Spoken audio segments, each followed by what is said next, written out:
quiero darle la bienvenida oficialmente, ¿no?, a la sexta y última semana de nuestra serie titulada Desarrollando un Corazón Piadoso, donde desde el principio el objetivo era poder indicar, poder señalar esos rasgos que están en nuestros corazones, que nos alejan del propósito de Dios, para permitirle al Señor que trabaje en ellos y los transforme y podamos alcanzar la meta, llegar al propósito, a nuestro propósito divino que Dios tiene para nuestras vidas.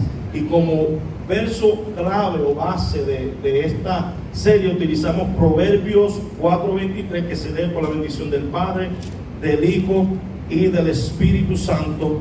Amén. Sobre toda cosa guardada, guarda tu corazón, porque de él mana la vida. Gracias, Señor. Glorifícate en este momento y toca nuestros corazones.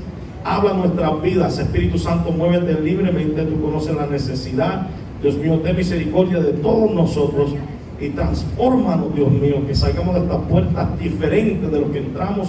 Oramos y cubrimos en este momento a los enfermos, Señor, dando un toque de sanidad, que ellos puedan ver con sus ojos la manifestación de lo que tú hiciste, Señor, más de 2000 años atrás. La semana pasada la pastora estuvo hablando sobre el corazón gozoso.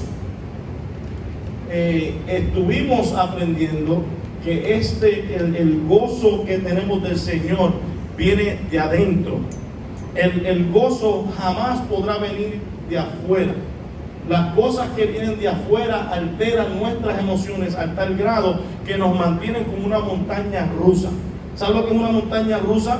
Suben, bajan, suben, bajan. Y cuando nuestros ojos están puestos en las cosas de afuera, lamentablemente somos gobernados por esas cosas de afuera. Por eso tenemos que entender que el gozo es interno, mana de adentro, de nuestra relación personal con Dios, porque a través de nuestra relación personal con Dios entendemos que Dios ha provisto justo lo necesario para nosotros experimentar el gozo. El problema es que nosotros ponemos nuestra mirada en el hombre y muchas veces esperamos recibir del hombre lo que Dios nos puede dar. Y como dije anteriormente, cuando ponemos nuestra mirada en lo exterior, fácilmente nuestras emociones son gobernadas por esas cosas. ¿Por qué? Porque yo no puedo controlar lo que ocurre, lo que sucede en el exterior.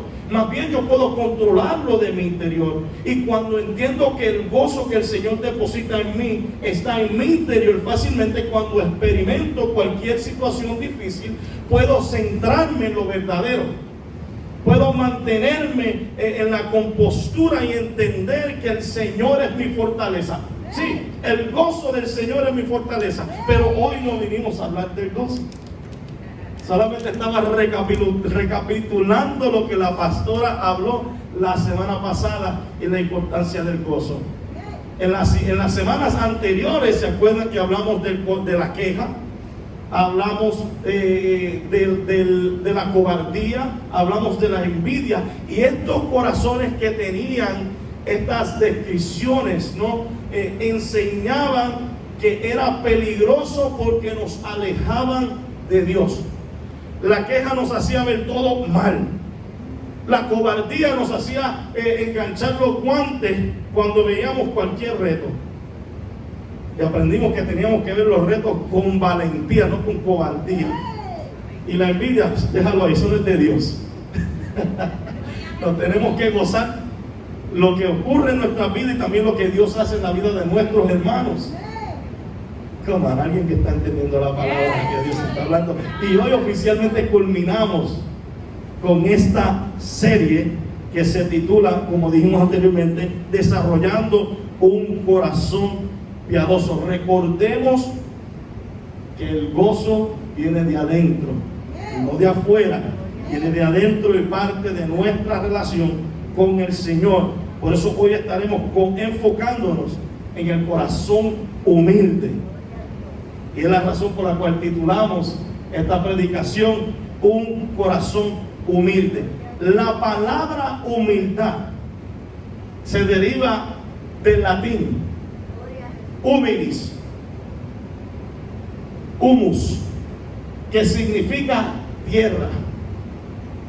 ¿Qué cosa? No, nosotros fuimos creados del polvo de la tierra. Somos creación, hechura de Dios.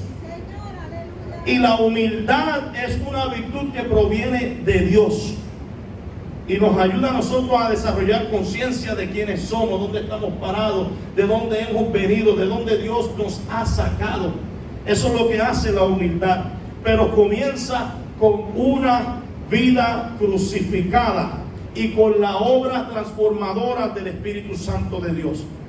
Por eso Jesús le dijo a sus discípulos en una ocasión: quien quiera venir en pos de mí, niéguese a sí mismo, toma su cruz y sígame. Estoy parafraseando.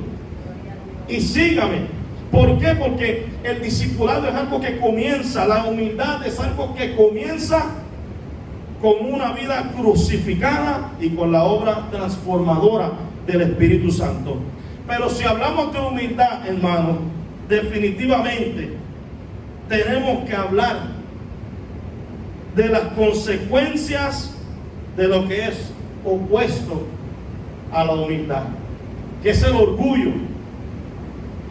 El orgullo, el egoísmo, la soberbia, la arrogancia, la altivez, que hace que nos enfoquemos en nosotros mismos antes que nuestro prójimo. Eso es lo que hace el orgullo. El orgullo fue el centro de la rebelión de Satanás, que quiso ser como Dios, y su corazón se enalteció de tal manera que dice la palabra en Isaías 14, verso 12 al 15, que fue echado del cielo y cortado por tierra. Humus. Fue humillado. Proverbios capítulo 16, verso 18 y 19 dice lo siguiente: antes que el quebrantamiento es la soberbia, y antes de la caída la altivez de espíritu. Yo me atrevo a decir que muchos de nosotros hemos sido transformados del cielo a la tierra. Y alguien quizás dirá: ¿cómo es eso posible? Sí, me atrevo a decirlo, porque muchos de nosotros en alguna ocasión quizás nos encontramos tan enaltecidos y tan trepados en una nube que el Señor tuvo que humillarnos. Pero antes de la humillación, antes de que llegáramos a ese punto de humillación, cuando estábamos trepados allá arriba, que nos creíamos inquebrantables, que nos creíamos invencibles, que nos creíamos que no rompíamos ni un plato, pero rompíamos el set completo, el Señor tuvo que bregar con nosotros.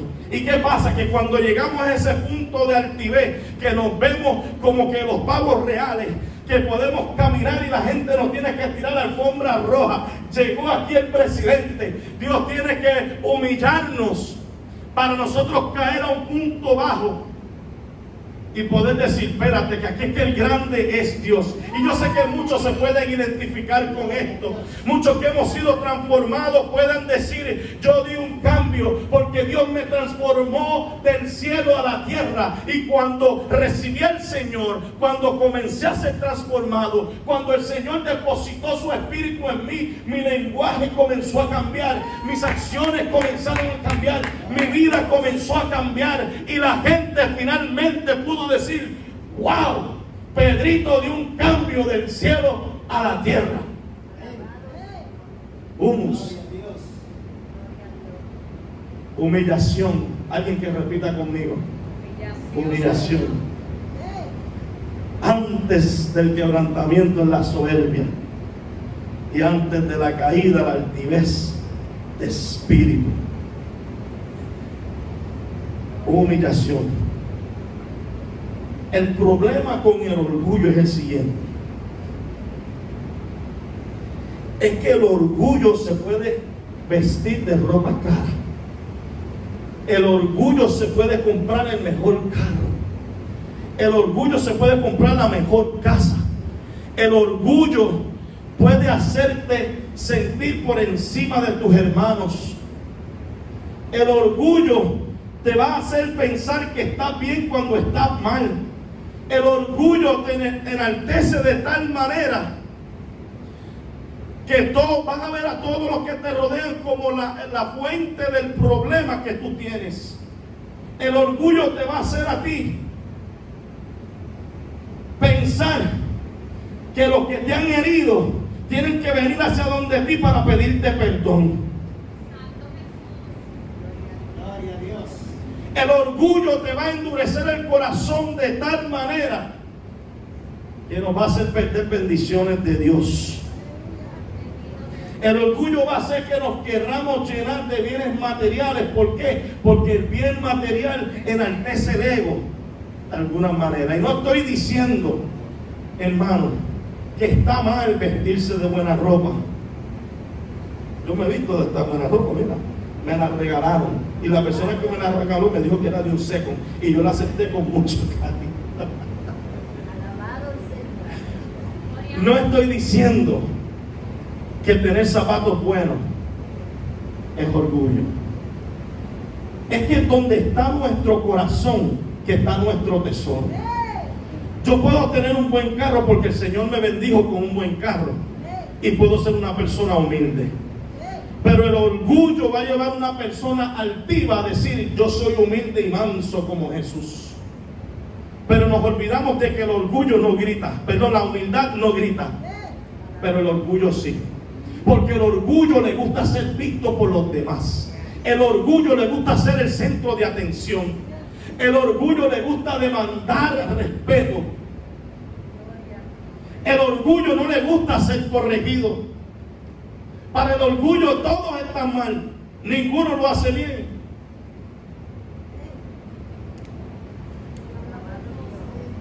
Si hablamos de humildad, tenemos que hablar de orgullo, porque son cosas opuestas. Por eso nosotros nos tenemos que responsabilizar de nuestras acciones. Sí, porque el orgullo te va a hacer responsabilizar a otros de tus acciones. El orgullo hace que te justifiques. Yo hice esto por esto. Y yo estoy así porque me han herido. Y tenemos que tener cuidado, porque el orgullo se disfraza muy sutilmente de la misma manera que se disfraza la envidia. Pero ¿qué nos dice la palabra en Lucas capítulo 14, verso 11? Todo el que se ensalce será humillado, y el que se humille será ensalzado. Es que algo pasa cuando nosotros somos humillados, que se nos da la oportunidad de poder recapacitar. Por eso tenemos que aprovechar esas oportunidades. Sí, a veces tenemos que ser humillados para ser transformados. Recordemos lo que pasó con Manasés.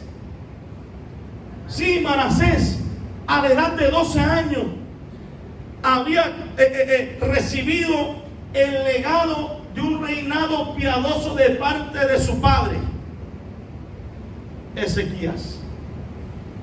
Pero este rey se enalteció. Este rey dejó que el orgullo llenara su corazón. Este rey hizo que el pueblo se alejara de Dios y olvidara sus mandamientos. Y esto produjo juicio. Rey Manasés fue capturado eventualmente, puesto en prisión por el imperio asirio. Y esto fue una gran humillación para un rey tan orgulloso.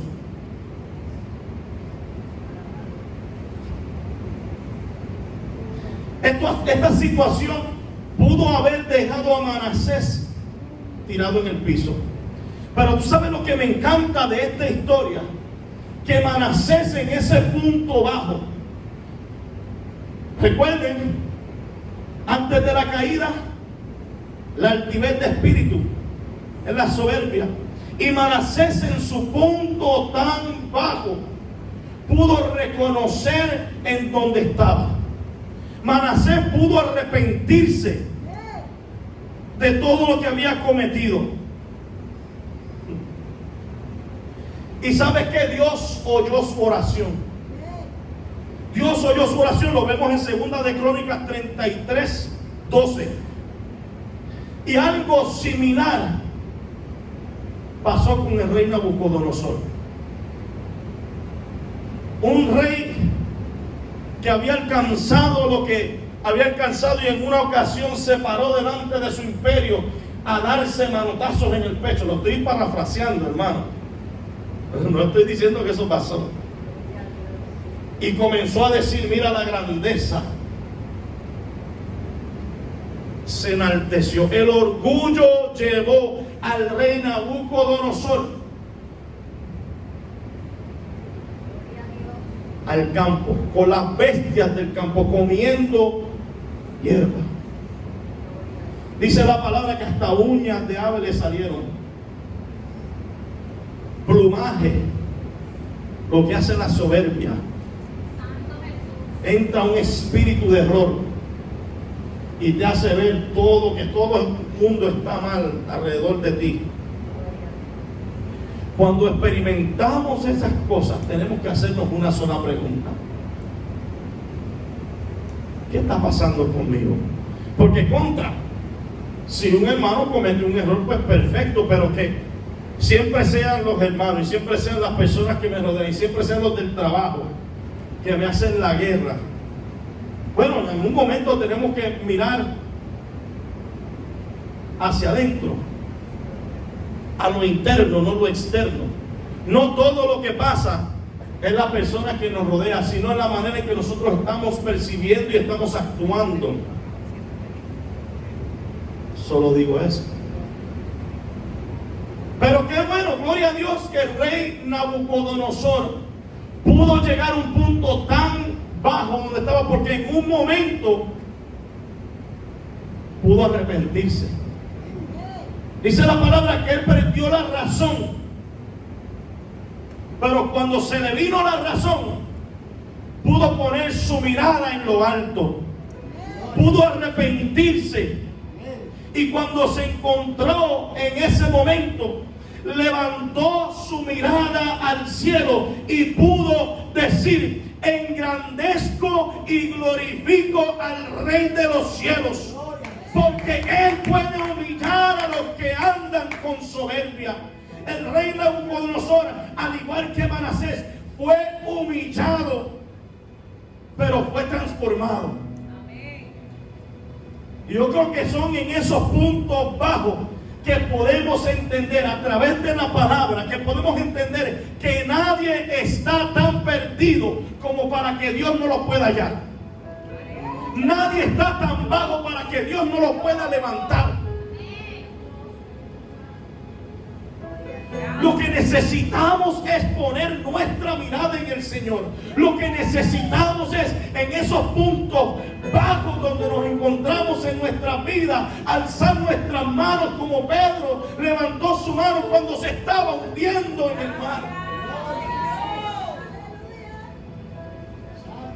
Muchos lo critican por dudar, pero fue el primero que salió a la barca. Fue el primero que salió de la barca para caminar hacia el Señor sobre el agua. Y aún en su momento de desespero,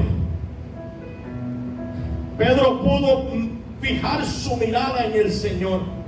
Pedro pudo estrechar su mano hacia donde el Señor para que lo pudiera rescatar. Es que a través de su palabra nos queda más que claro que el plan de Dios sobre nuestras vidas fue mucho más allá que solo crearnos con propósito. Dios nos creó para que pudiéramos gozar de la eternidad. Todo lo que estamos experimentando acá es pasajero. Escuche bien. Si la pandemia te sacudió, me alegro porque nos acercó más a Dios. Y quizás algunos dirán: wow, pero ¿cómo habla así si hay personas muriendo? Yo creo que el propósito de Dios va por encima de los planes del hombre. Y si por alguna razón u otra una persona tuvo que morir, un creyente tuvo que morir, no quiere decir que estaba en pecado. Dios quizás tenía un plan perfecto para esa persona, porque si no se lo llevaba antes de tiempo se perdía. No podemos discutir con los designios y el plan de Dios, pero sí podemos darle gracias a un Dios creador, gracias a un Dios que nos ama tanto, que cuando nos ve caídos, no nos deja caídos ni destrozados, nos levanta, nos estrecha su mano y nos dice: yo te entiendo, hijo.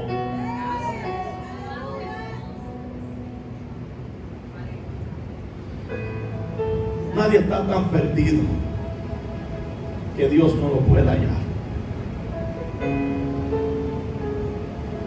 Nadie está tan vago y roto que Dios no lo pueda restaurar. Hay personas que se autocondenan porque dicen: yo no soy digno para que el Señor me ame. Cuando el Señor les dice: el que viene a mí yo no le echo fuera.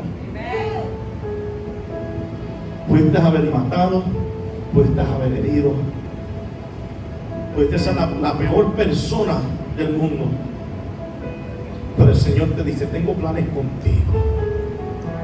Solamente humíllate o te humillo yo, porque mi plan se tiene que cumplir sobre tu vida.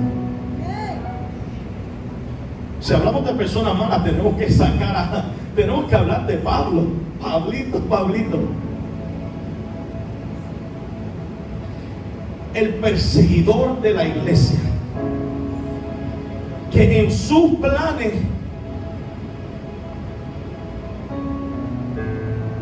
lo único que quería era hacerle la vida imposible a los creyentes. Pero un día Pablo, de camino a Damasco, tuvo una experiencia que transformó su vida. Y cuando iba cabalgando en el caballo, cayó a tierra por el resplandor del Señor. Humus, tierra. Y desde ese lugar bajo pudo fijar su mirada en el Señor. Había algo diferente en esta ocasión. Sus ojos se pusieron como escamas. Pero algo importante que me llama la atención de esta historia: él podía escuchar la voz del Señor. Y como la fe entra por el oír de la palabra del Señor, a veces yo no tengo que ver para creer, solamente tengo que creer en el Señor que me llamó para ver su propósito logrado en mi vida. Déjame decirte, Pablo terminó en un sitio donde Ananías tuvo que ir. Y Ananías, sabemos la historia, conocía quién era Saulo.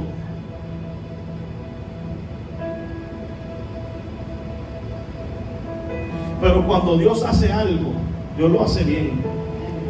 Tuvo que ir a Ananías y poner manos sobre él. Y de ahí en adelante, desde el momento en que Pablo tuvo un encuentro con el Señor, su vida fue diferente. Por eso es que yo digo que hay personas que tienen que tener transformaciones, cambios del cielo a la tierra. Porque esta es la única manera que vas a poder experimentar al Señor. Que ha sido difícil la vida, que has sufrido, que te han herido, perfecto. Ha sido lo que Dios ha utilizado para traerte a su presencia. Que has tenido problemas financieros, perfecto. Ha sido lo que Dios ha utilizado para que puedas experimentar a Jehová Jireh, Dios proveedor. Que te has enfermado y te han dicho: pero tú no eres creyente. Perfecto, te has enfermado, pero has experimentado Jehová Rafa, el Dios sanador. Que te has sentido con odio, con rencor en tu corazón. Perfecto, porque has experimentado Jehová Shalom, Dios de paz. Es que cada proceso, cada situación que nosotros experimentamos están diseñadas para que veamos una revelación del Señor que no conocemos. Pero a veces nos quejamos. Y volviendo a la transformación del cielo a la tierra, Ananías ni quería ir donde estaba Pablo. porque él sabía quién era Saulito, ¿no? Muchos discípulos también lo miraron, pero gloria a Dios que aquí no pasa eso. Cuando vemos a una persona transformada nos gozamos y aquí está en los cielos. Pero Pablo tuvo que pasar por eso. Pero yo te aseguro a ti que de las personas que conocían a Saulo,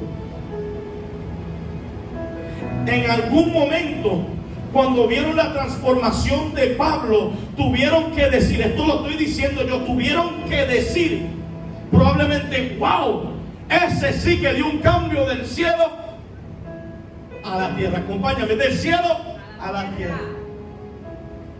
No me dejes solo.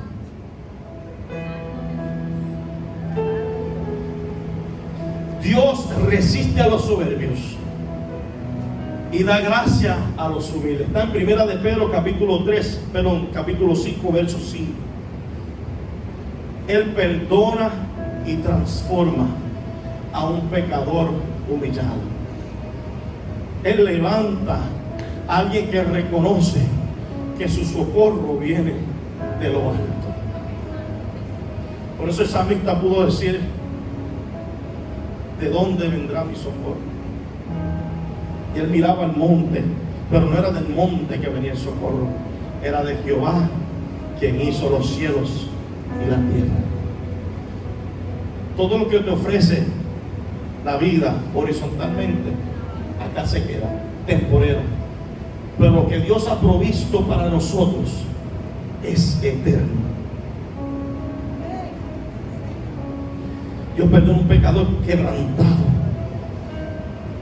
que reconoce de corazón sus errores. Hay muchas personas que me han preguntado, Giovanni, ¿por qué si tú estabas tan bien en el mundo? Y cuando digo bien es que nosotros humanamente vemos el bienestar de una persona, una familia basado en sus cosas materiales. Cuando llegamos a Estados Unidos es el sueño americano realizado. Tengo mi casa, tengo mis hijos, tengo mi carro, mi trabajo, hago buen dinero. Y me preguntan, ¿por qué si tú estabas tan bien caíste tan bajo? Sí, para los que no saben, yo estuve adicto de drogas, alcohol, cosas que destrozaron mi vida.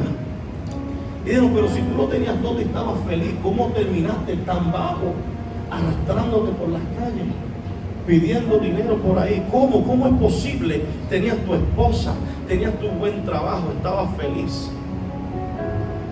Y yo le digo una sola cosa: el hombre puede tener todo lo que llena su vida externamente. El hombre puede tener todo lo que enaltece el ego, pero si no tiene a Dios, nunca va a experimentar felicidad y gozo. Puedes tener buen trabajo, puedes tener dinero, puedes tener tu pareja, pero si Dios no es tu prioridad en tu vida, todo se va a ir por la boca. Y cuando me preguntan, si tú estabas tan bien, ¿por qué caíste tan bajo? Esa es la respuesta. Tenía todo, pero no tenía a Dios. Mi esperanza estaba puesta, mis ojos estaban puestos en mi familia, mis ojos estaban puestos en el trabajo, mis ojos estaban puestos en la cuenta bancaria que me permitía a mí ir para Canadá 4 veces al año, gastar dinero en hoteles, comprar juegos, lo que fuera, pero no era feliz. No tenía el gozo del Señor. Estaba hiriéndome directito para el infierno. Pero Dios, en ese punto más bajo que yo me encontré, cuando no podía ir a más ningún lado, cuando ya nadie creía en mí, yo pude poner mi mirada en el Señor y pude experimentar su amor por primera vez. Pude humillarme, sí, porque Giovanni había dejado que las cosas materiales, había dejado que el estado económico que tenía, lo enalteciera. Estaba en las nubes, me creía invencible. Le decía a mi esposa, yo te he dado todo, tú no eres nada sin mí. Pero Dios me tuvo que humillar para que en ese lugar, en esa posición que me encontrara, pudiera mirarlo solo a Él y pudiera ser transformado como Manasés fue transformado. Pudiera ser transformado y renovado como el rey Nabucodonosor fue transformado y renovado. Pudiera ser levantado como Pablo pudo ser levantado.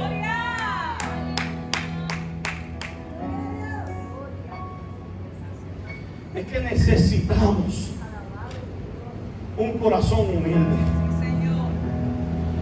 Necesitamos un corazón humilde. Un corazón que se niega a sí mismo, que acepta la dependencia en Dios, que no tiene temor de reconocer sus debilidades,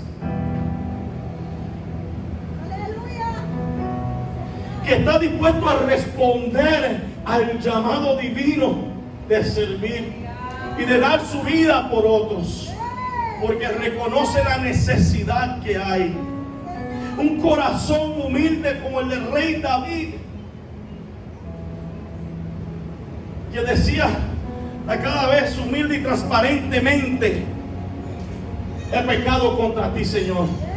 No en balde la palabra dice que el corazón de David era conforme al corazón de Dios.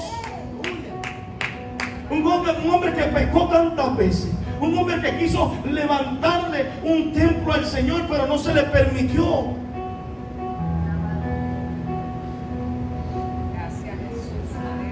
Pero su corazón era conforme al corazón de Dios.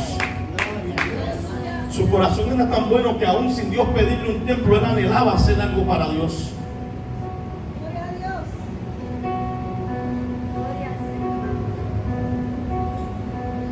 Era transparente.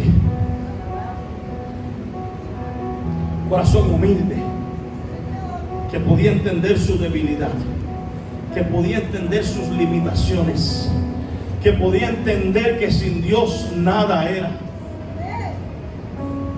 Ese era el rey David. Y necesitamos un corazón humilde como el de nuestro Señor Jesús. Hablamos de todos estos hombres en la Biblia, gloria a Dios, pero no hay nadie como Jesús. Por eso, Pablo, y quiero concluir con esto, póngase sobre sus pies, póngase sobre sus pies.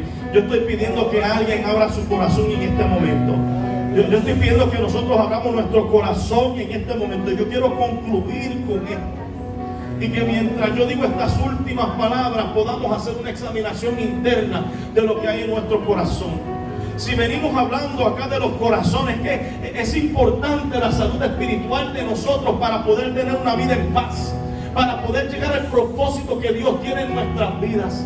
Oh, no podemos seguir ignorando lo que está mal. No podemos seguir echándole la culpa a nuestro prójimo. Tenemos que tomar responsabilidad de lo que nosotros tenemos control y decir: hasta aquí, basta ya.